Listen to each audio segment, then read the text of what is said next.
Oi, gente, tudo bem? Agora vamos para a nossa live, como eu falei, hoje excepcionalmente às 8 da noite. A gente vai entrevistar uma pessoa incrível, que é a Maria Homem. Ela é psicanalista, professora da FAAP, pesquisadora da USP, duas super instituições de ensino. E acho que vai ser um papo assim muito bom e interessante e profundo, porque a gente está nesse momento de mudança, né?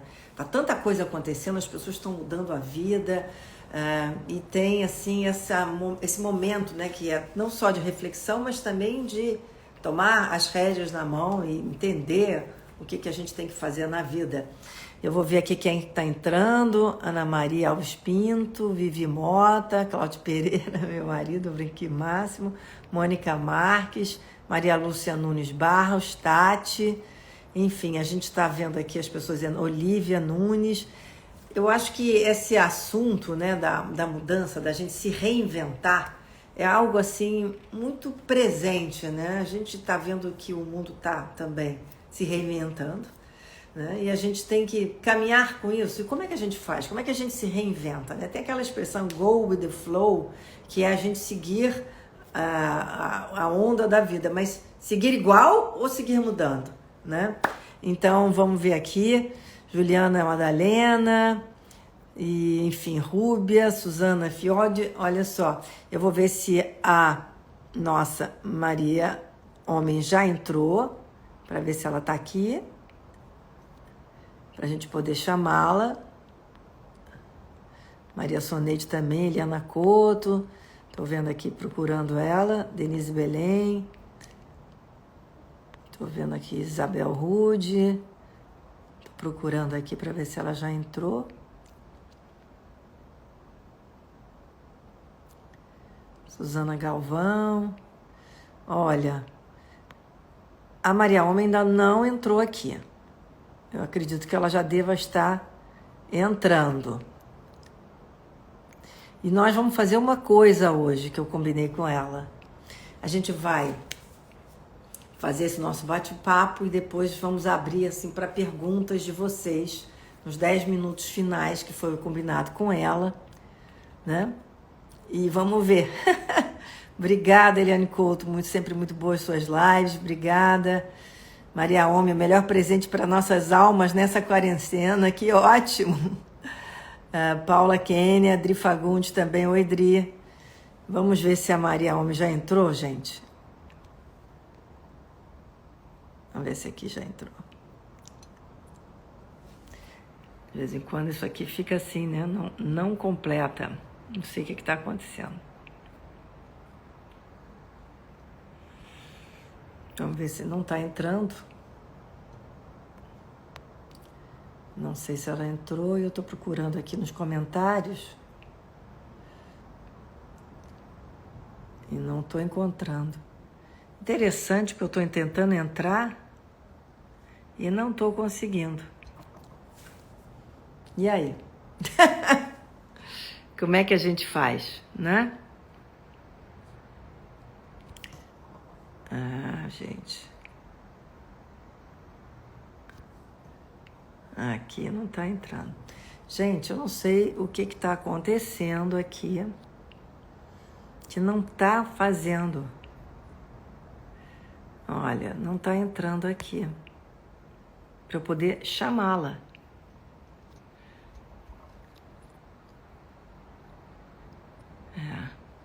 Não sei o que é não, gente. Jesus. E ela fala tão bem, a Maria Homem, os vídeos dela são ótimos. Olha só, eu vou dar uma saída e vou dar uma entrada de novo, porque alguma coisa travou que não está entrando aqui. Não, né? Agora acho que vamos ver se entrou aqui.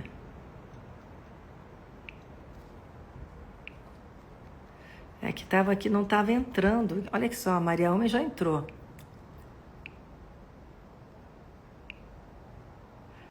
Agora está entrando. Às vezes, você sabe que o Instagram está dando uns problemas, que ele está achatando as imagens. Oi, Maria, tá boa? Você sabe que não estava Oi. chamando aqui, menina? Não estava, de jeito nenhum. É? Hum. E a Instagram, de vez em quando, dá uns troços assim que a gente acha que tem uma voz própria, o Instagram. Não, as máquinas têm voz própria, né? Pois é, então às vezes eu acho Os astros, a natureza, a gente não sabe ainda se comunicar com eles, né? é Mas verdade, é verdade. Mas ó, prazer estar aqui com vamos você. evoluir. Vamos. Vamos evoluir, é isso aí. Olha, prazer estar aqui com você. Eu achei esse texto, o tema da reinvenção super oportuno, porque Uhum. nós, quer dizer, na vida a gente já tem que se reinventar sempre, né? Eu acho que é uma exigência essa reinvenção, né, das fases da nossa vida. Mas neste exato momento, que as coisas mudaram tanto, mais do que nunca, a gente vai ter que ressignificar muita coisa, né? Então, eu gostaria que você falasse um pouco desse momento e por que é tão importante essa reinvenção, né? Olha, bom, então, em primeiro lugar, obrigada do convite. Vamos explicitar aqui para quem está assistindo a gente que a gente combinou de conversar meia hora, certo? Certo. Para saberem disso, que isso é importante, né? Senão depois as pessoas acham, ai, mas espera aí, acabou? Como é que é isso? Pois é. E vai abrir para as perguntas assim depois, uns 10 minutinhos, não é isso? Para a gente. Você Dentro. tem perguntas Se também. alguém quiser fazer pergunta. Gentil. Então, é isso você Tá que bom, é tá anfitriã, bom. você que combina. Então, como usar esse tempo para pensar reinvenção? Você sabe que, por acaso, esse tema está muito na minha cabeça. Hum, Por quê? Porque eu tenho que gravar um TEDx, eu tenho que gravar um vídeo, e o tema é esse. Então, puxa vida, eu vou te falar que eu estou ambígua. hum. Tudo bem que o Freud disse que a ambivalência é estrutural do humano, né? E eu acho que temos o direito, mas assim, eu vou falar os meus dois lados aqui e as duas, esse cabo de guerra aqui que está na minha cabeça sobre isso. A primeira coisa, eu estou com você, né? Não tem muito como você não se reinventar. Então, você está lá bebê e você está sendo carregado por alguém, você está olhando o mundo assim, onde botam você para olhar, né? Uhum. Você não consegue nem firmar o pescoço. De repente, você tem o primeiro boom de autonomia radical, que é mais ou menos 6 meses, que você começa a firmar aqui, que a cabeça é mega pesada, né? Quando a gente dança, ó, a cabeça é aquela. É muita matéria, muito líquido, muito sangue, muito peso. Então, você conseguir firmar aqui a cervical e esse músculo, o pescoço, ó, batalha. Mas por Uhum. que que é libertador? Que você olha o mundo, como você vai olhar, em princípio, até morrer, se você morrer de pé, né? E aí você escolhe para onde você olha. Então, você teve que se adaptar muito. Você fica, assim, muita informação. Então, 6 meses de vida é uma reinvenção gigantesca. Eu imagino, eu não lembro, né? Porque aí a gente sofre, não sei se você lembra de você com 6 meses, mas assim, Não, não lembro mesmo. então, mas eu imagino, eu suponho que essa tenha sido assim uma reinvenção bombástica de si mesmo, porque aí você não está sendo colocado normalmente na horizontal, né? E às vezes para mamar, mas com uma mão te segurando. E era, né? Às vezes você estava ali no sling, alguma coisa que alguém te mostra. De repente você pode fazer isso. Imagina que revolução subjetiva, que incrível. Tanto que a gente é aficionado em olhar até hoje. Tanto que eu estou Uhum. te olhando, você está me olhando e outras pessoas estão olhando, a gente se olhando e conversando, não é? Então, É lógico.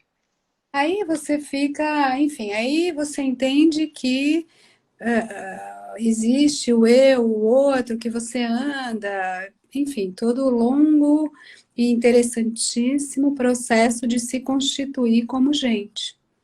Aí você vê que tem sexos diferentes. Você tem que se reinventar.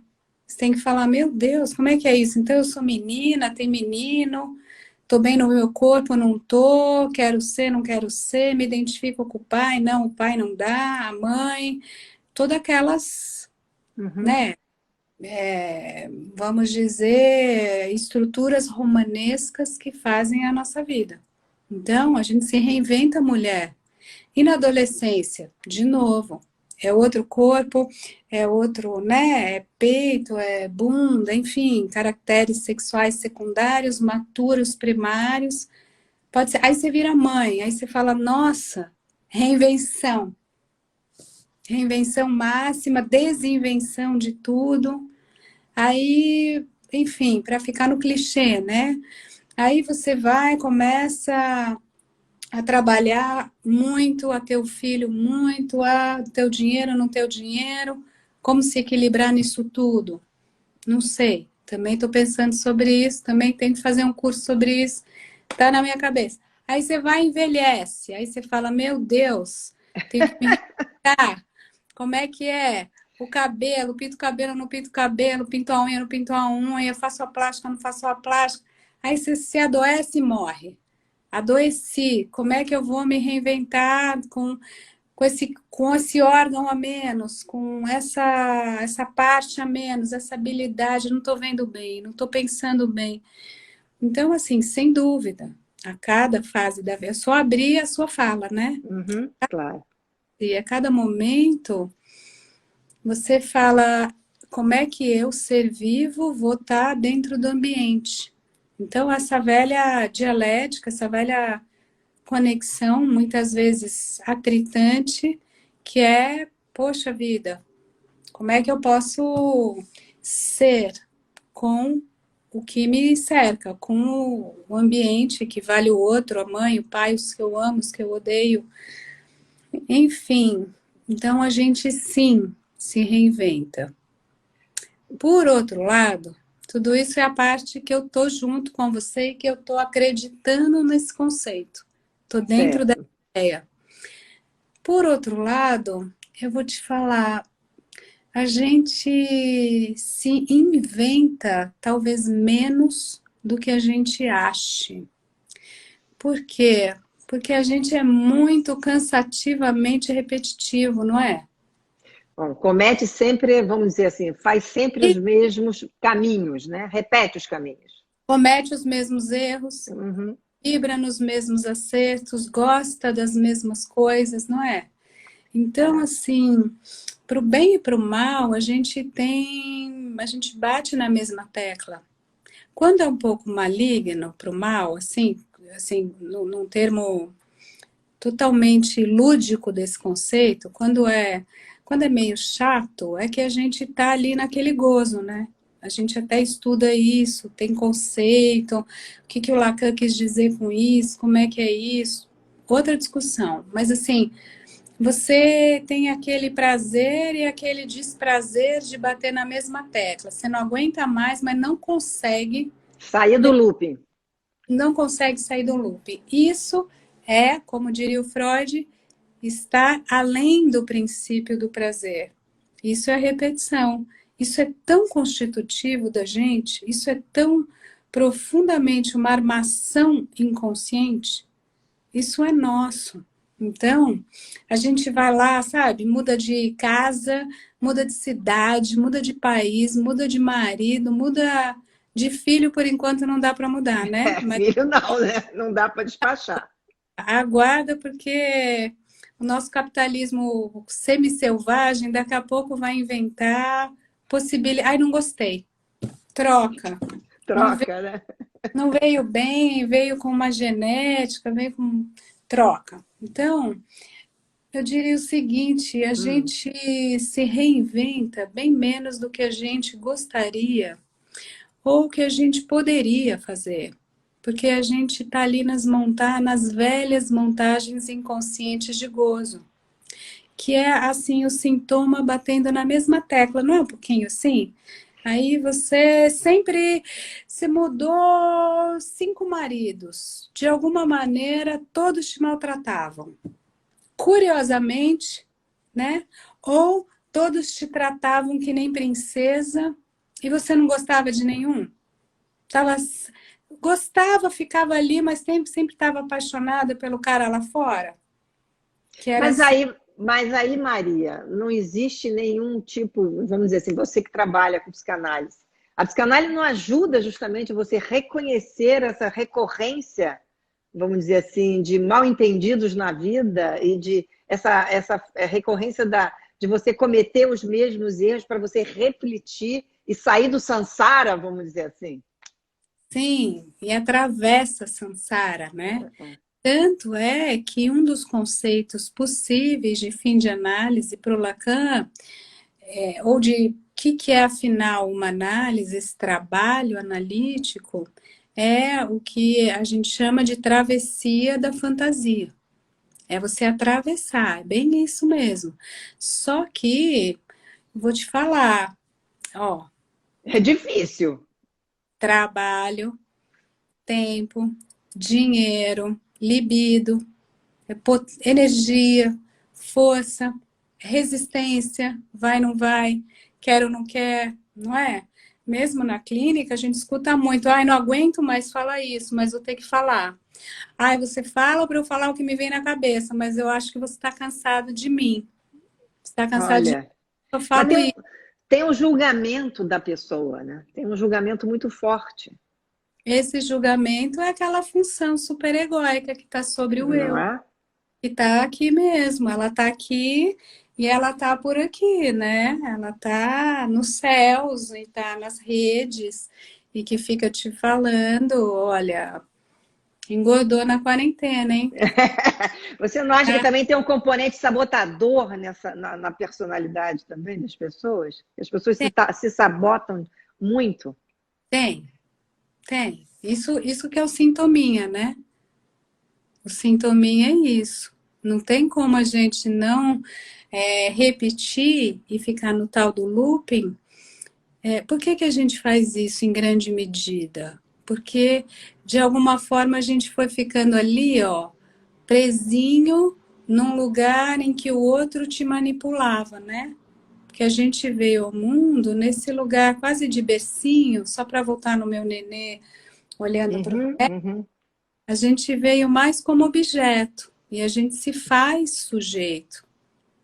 Então, é difícil você andar, você pensar pela sua cabeça, você se descolar do grupo, você se deslocar das repetições da tradição, da sua família, das seduções identificatórias que estão ao teu redor. Ó, vem aqui, eu vou te falar que aqui em casa é sempre assim, né? Menino manda, menino obedece, sei lá, né? A gente tem várias repetições na nossa família, no nosso sistema, no Brasil. Então, a gente tem tradições muito, assim, eu diria, não vamos desprezar a potência da repetição tradicional.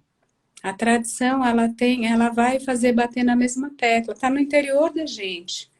Então, a gente vai repetir os pré-juízos, os Uhum.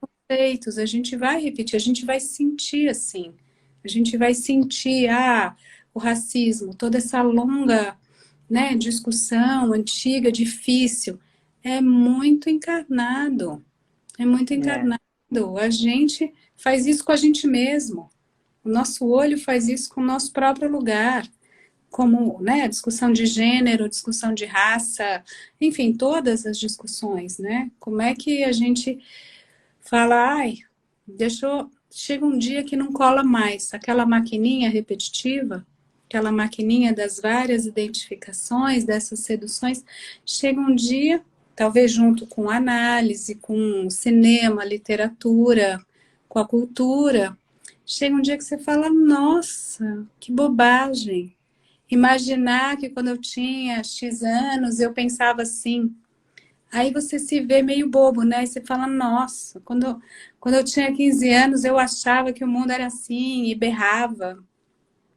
E Mas, hoje, Maria, nossa, de- não mas Maria, eu fico imaginando que você, com seus pacientes, né? As pessoas quando chegam querendo mudar, né?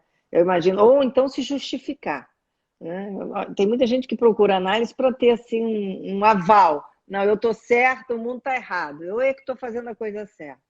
E tem Hum. outros que devem chegar e dizer, não, eu estou vendo que eu estou tão errada que eu não estou conseguindo mais viver nesse mundo. Eu tenho que mudar de alguma maneira. Então, você acredita que existe essa mudança, então, que as pessoas podem conseguir se adaptar melhor a si mesmas? Não só acredito, como trabalho com isso. Pois é. Não, porque eu quero entender que a gente tem solução, a gente consegue, vamos dizer assim.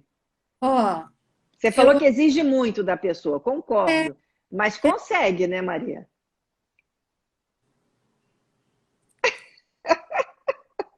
Mais ou menos. eu acho que assim pode conseguir. Hum. Pode conseguir, porque também eu não posso vir aqui e querer vender um peixe mágico, não é? Não, lógico, né? Mas E assim, tem uma frase, tem uma coisa que eu gosto muito do Lacan, que ele diz assim, a análise ela vai pegar o texto que é teu, ela vai colocar talvez uma vírgula. É só uma vírgula. Mas às vezes uma vírgula muda todo o sentido, não é? pode fazer toda a diferença, E pode dizer o oposto do que estava na frase anteriormente. Então, claro. isso é esse momento em que você fala, nossa, peraí, tem alguma coisa que te diz, não, não cai mais. Sabe quando aquela roupa não veste bem Uhum, mais? Aí você mudou. Aí você é outra coisa, né? Como como qualquer processo de descoberta, de insight, né? A Clarice, GH, enfim, quase todos os contos da Clarice, alguma coisa que vem, ou, né? Tem uma transformação possível. A literatura da Clarice é muito de uma uhum. possível transformação de uma consciência, de uma epifania. Diferentemente do Machado, que é um distanciamento, um rigor, uma estrutura fina, uma ironia fina, que vai pôr o dedo na ferida, vai mostrar quase como a gente fala de um lado e repete do outro, né? Em termos de indivíduo, em termos de país. Uhum. Maria, você sabe que eu estava pensando que uma das coisas que, para mim, às vezes faz sentido, é quando eu consigo refletir sobre as minhas ações com um olhar de fora, Uhum, uhum. com um olhar crítico sobre isso, no sentido de que, com certo distanciamento, porque aí eu consigo olhar melhor o que foi dito ou feito, enfim, para tentar entender a situação. Você acha que isso é uma situação que as pessoas conseguem, quer dizer, é positivo tentar olhar de fora da situação para poder entender melhor o que você está fazendo? Você acha possível? Eu acho mais que possível. Eu acho que que é a possibilidade de reflexão? O que é um lugar possível de você pensar? É você, de alguma forma, ser o eu e não ser o eu, né? E isso que a gente está começando a entender, que a subjetividade, a gente demorou muito tempo para, a gente como humano, né? Uhum, uhum. E o lugar, o ego ou o eu, não é a totalidade do que a gente é. Então, o eu, ele é um ponto de vista. Ele é um ponto de vista. E aí a gente vai para uma alteridade, para um outro, que pode ser a gente mesmo, mas que não é propriamente o eu. E aí você vai se escutar. Então, Abrir um diálogo, né? então só é possível abrir um diálogo ou se escutar, ou ter essa posição Uhum. analítica quando você está fora das tuas próprias repetições, do teu olhar. E isso é muito curioso. Você só consegue abrir um diálogo entre você e você mesmo se tem a mediação de um terceiro. Uhum. Então não existe dois. A rigor, dois só existe quando tem três. Interessante. Só quando você tá, né? Então você tá. Sabe quando às vezes você se pega pensando que você está conversando com alguém sobre você, ou você está contando para alguém, ou Uhum. você conta para essa função analítica, Então, o analista ele só está lá ocupando provisoriamente esse lugar terceiro, para fazer a tríade desse diálogo de você com você. Sabe, você vai fantasiando que você está, enfim, cada um fantasia, que você está contando uma história, escrevendo um livro, cantando uma música, ou você tá falando em voz alta, né? O falar em voz alta é incrível, porque você está revelando o que você está contando para alguém. Você está conversando com alguém. Por isso que a gente precisa tanto ter amigo, Para né? expressar, né? Ter uma alteridade. Uhum, é verdade. Inimigo, que seja inimigo, você também conversa com o inimigo, porque você fica o tempo todo em diálogos imaginários com aquele que você odeia. E você precisa, enfim, é uma metodologia para viver. Eu não acho confortável, mas enfim, talvez você precise de um cara que está aqui, que você põe, porque o vizinho, porque, não sei, os chineses, os judeus, ou enfim, as mulheres, veja bem os homens. Então, você está o tempo todo fazendo esse diálogo hipotético contra o outro para saber de si.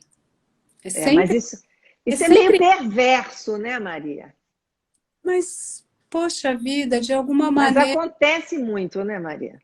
de alguma maneira a gente precisa, a gente faz uso do outro, Uhum. pouco para entrar em relação com e um pouco para entrar em relação consigo, né? Se a gente não precisasse projetar fora o que é a gente, aí melhor cenário. Aí na reinvenção, para voltar ao começo, né?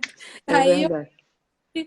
tudo bem, a gente pôde se reinventar, a gente pôde sair de mecanismos defensivos e projetivos e parar de atacar o outro.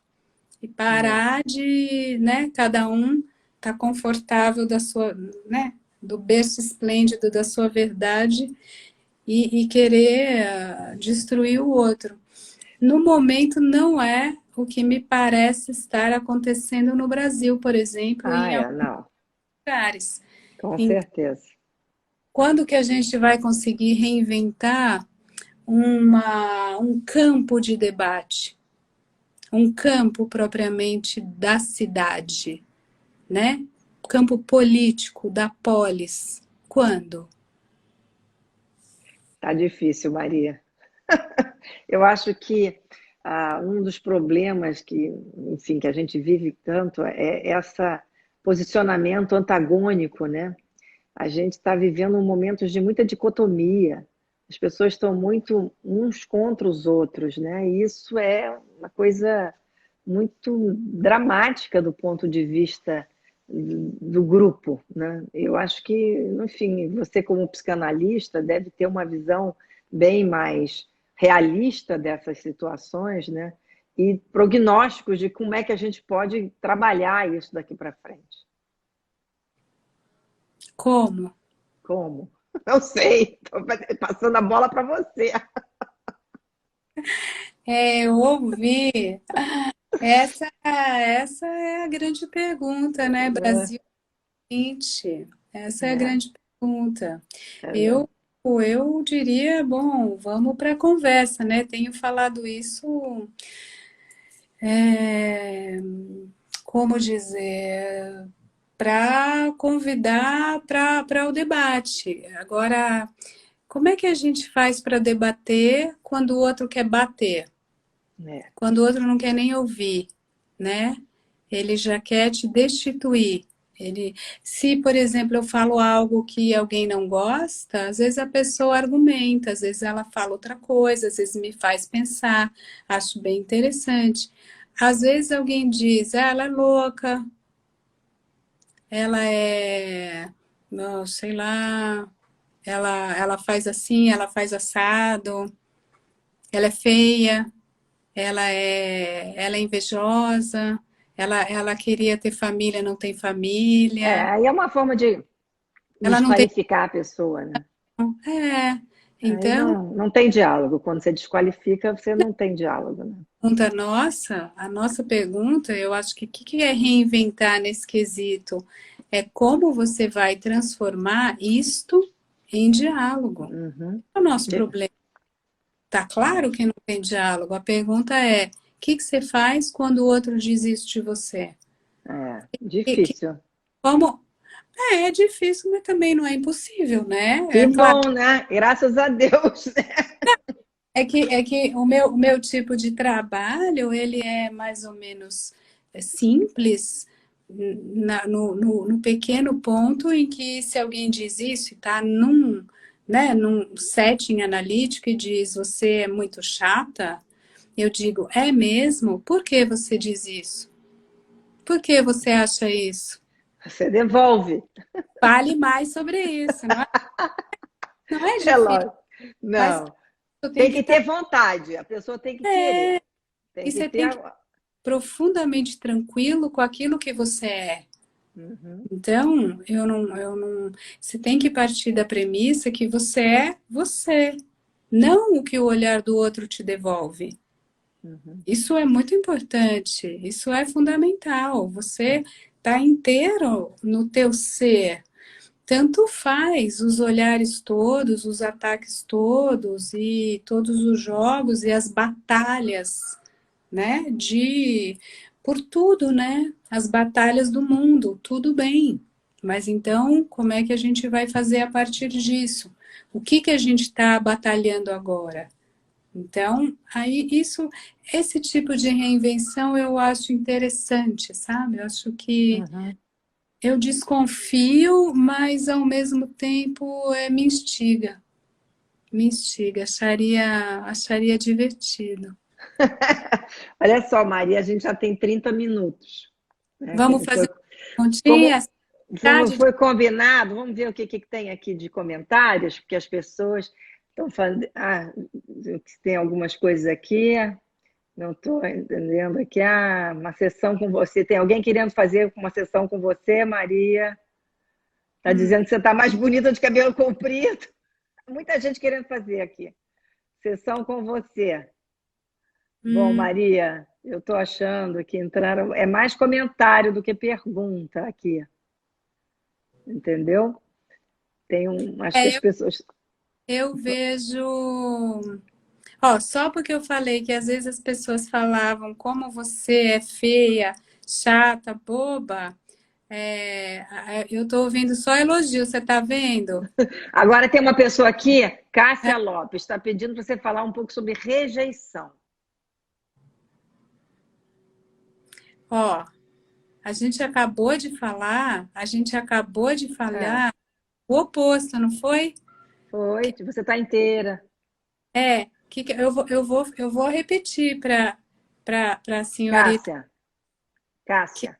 seguinte, a gente tem muito mais o imaginário de rejeição do que a rejeição em si. Eu faria uma distinção entre rejeição e o desejo do outro estar em outro lugar, sabe?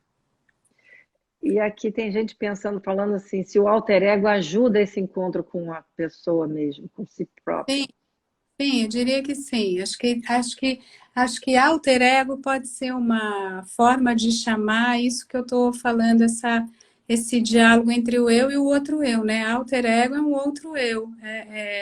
É isso mesmo. É essa maneira de você se colocar junto, né? Mas assim, só para voltar nessa, eu também pesquei aqui um autoestima. Ó, Aqui que tal falar um pouco sobre autoestima? imaginário da rejeição, São, exatamente. entrar nisso, acho que isso merece entrar Merece, merece. sim, o que eu Uhum. digo assim, ó, por exemplo, você é, enfim, linda, maravilhosa, interessante e tal, só que aquela pessoa não te quis. Aí você diz, me rejeitou. Escuta, o desejo do outro nem ao outro pertence. Curiosamente, o que a gente gosta, o que realmente nos move, aquela coisa que é a pulsão, que é o impulso básico, está além do eu. Não sou eu que decido. Ah, hoje eu acordei com vontade de ser gay. Amanhã eu tô a fim de experimentar ser hétero. Ah, eu tô querendo... Não, a gente simplesmente é atravessado pelo desejo que é sobretudo inconsciente. Então, se o desejo inconsciente do outro tá com você e você quer esse outro, ótimo. Se ele não tá, não é problema teu, não tem nada a ver com você. Tem pouquíssimo a ver com... Não é problema teu, não é uma maneira muito precisa. Tem menos a ver com você do que o que você acha. Por quê? São os atravessamentos do outro, é a história do outro, é o que ele pode querer. Então, aí você vai se pôr em qual posição? Aí a pergunta é a seguinte: em qual posição eu me coloco para eu ser sempre a formuladora do enunciado sou rejeitado? O outro me rejeita. Eu analisaria essa formulação, não a verdade disso. Percebe a diferença? Você só se apaixona por cara casado ou gay. Tem alguma coisa no teu desejo inconsciente que é uma vontade de reiterar a verdade de que o outro não te quer. De que o outro quer sempre outra coisa. É como se você, de alguma maneira, se sabotasse, para voltar naquele A início, e você sabotagem. se colocasse sempre diante do outro que vai olhar para outra coisa que não você. De alguma maneira você repete isso, o encontro com o outro que vai querer algo além do eu, de você. Então, não, isso, entende? Não é bem ser rejeitado, isso é uma primeira camada, isso é muito raso, é muito simplista. Se você está fazendo toda a arqueologia, toda a coreografia para se colocar reiteradamente nesse lugar, diante do outro que está olhando para lá. Então, a pergunta sempre é: o que que você tem a ver com isso? Como você se implica naquilo de que você se queixa? Essa é sempre a pergunta. Essa é a pergunta que a pessoa tem que tentar responder e é sempre difícil, né, Maria? Só com muita terapia, né? Hum, Né? Agora, teve uma pessoa que pediu aqui também se você podia falar sobre o luto. agora eu acho que é o momento de falar sobre o luto, né? Porque, assim, o luto sempre tem a ver com como você... Aí é reinvenção. Acho que para dar fazer o Uhum. da nossa conversa, não tem como você seguir adiante depois de uma perda sendo o mesmo, porque um pedaço foi arrancado. Qualquer tipo de luto, seja o parto, você nasceu, é um outro estatuto, algo te foi, muita saúde. Ele é alergia. É, É. Pronto, ó, passou. você querendo ou não, você nasceu, você tem um mundo inteiro para conhecer, texturas, cores, temperaturas, incrível, mas você estava numa água quentinha. Então, assim, a morte, né? A morte sempre implica algum espaço para alguma outra coisa. Então, tudo é também uma passagem, também uma transformação. É muito sofrido quando você perde alguma coisa que você não queria perder de jeito nenhum. Era o trabalho dos seus sonhos, era o amor dos seus sonhos também, eventualmente da sua vida, era um filho, né? Sem dúvida tem perdas que são da ordem do trágico. Mas mesmo assim, isso é um espaço de reinvenção possível e obrigatória. Aí não tem como. Ou você morre junto, ou você se deixa morrer, ou você vai inventar alguma coisa para construir um novo ser a partir da ausência daquilo. E isso é o balé da existência, né? Não tem muito como... Enfim, o luto de estar na rua para estar em casa. Então, é um luto. E é uma privação. Como a gente vai digerir isso, elaborar isso, ao mesmo tempo que é uma oportunidade. É uma oportunidade, como é a casa. que tempos tem aqui, quais outros tempos de outras pessoas eu cruzo, quais os territórios, como eu vou reinventar, como eu vou redecorar, como eu vou recolocar. Enfim, tem um espaço, tudo é espaço para você se reorganizar, né? Se refazer, se reequilibrar na medida É, do possível, né? quer dizer que as perdas, né, Maria, são, vamos dizer assim, as alavancas mais contundentes para a reinvenção, Acho que dá para fechar aí, porque aí não tem escapatória. não é? Essa não tem jeito, aí tem que reinventar mesmo, né? E a gente vive, todo mundo passa por perdas grandes, né? Não dá para viver sem ter perdas, e faz parte dessa grande máquina da vida da gente se reinventar, né? Sim, Tá bom, Maria. tá Querida, bom. eu sei que já foi ótimo aqui, já estamos aqui com 40 minutos, você passou 10 ainda do combinado, te agradeço, foi muito bom, Então, adorei estar aqui com você. prazer. Beijos. Um beijo para todos, obrigada para todos vocês. Obrigada, Maria. Noite para Boa todos. noite É. para todos. Gente, foi ótimo a Maria aqui. O tempo dela ficou até maior do que ela tinha proposto, né? E eu quero agradecer a todos vocês. Fizemos essa live às 8 da noite. Estamos pesquisando os horários para ver se vamos fazer às 7. Mas sexta-feira estou de volta. Vamos falar sobre uma teóloga maravilhosa, Maria Clara Benjamin, e vamos falar sobre algumas figuras importantes e do catolicismo e figura de Nossa Senhora, quem era Maria, né? Essa figura tão importante. E agradeço a todos vocês, um grande abraço para todos, na reinvenção sempre, tá bom? Tchau.